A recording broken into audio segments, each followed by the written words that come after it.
Joe Biden was not saying, "Hi, I'm Joe Biden, I'm he, him." He wouldn't know what that means. He didn't use Latinx, and he was also one of the most pro-cop presidents ever.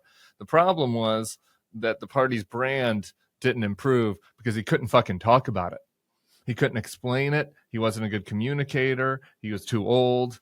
And do you look back at that and say, man, maybe the problem was we just needed somebody with Joe Biden's views on all those issues, but someone who could actually communicate it to the country in 2025, 24. Yeah.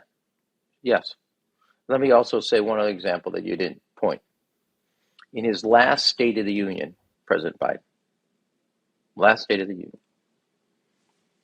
when he went off script, and everybody said, look, watch, he said illegal immigrants. The next day, because a bunch of Washington 202 area code jerks yelled at him, he said, I meant undocumented. That was the slowest pitch over the plate. Had he done his moment like Bill Clinton did, like Barack Obama did on their different issues, or Jack Kennedy did, had he said, look, man, they're immigrants, cross the border illegally, illegal immigrants, you use whatever, undocumented, whatever you want, I'm going to say illegal immigrants. End of story. He would have shown what people want from a president. Nobody thinks you deserve to go into the Oval Office if a group in Washington can stare you down, because they don't think you can stare down Xi or Putin. Yeah.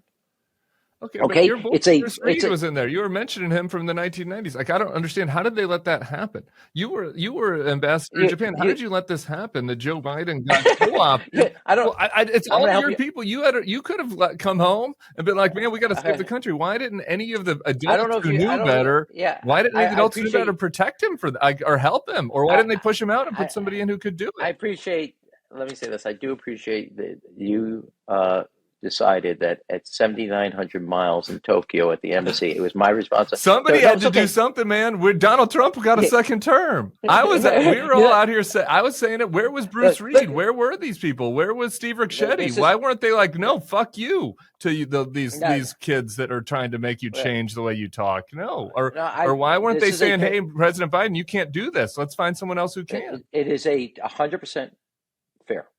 100%, which is people look, one thing I know about the White House, that Oval Office is seductive, and that White House is insular. And that's what happened. They decided to put a barrier around, and he made a decision, didn't want to hear anything else about it. And it's wrong. And the country, forget the party, country's more important, paying a massive price for this arrogance. No doubt about it.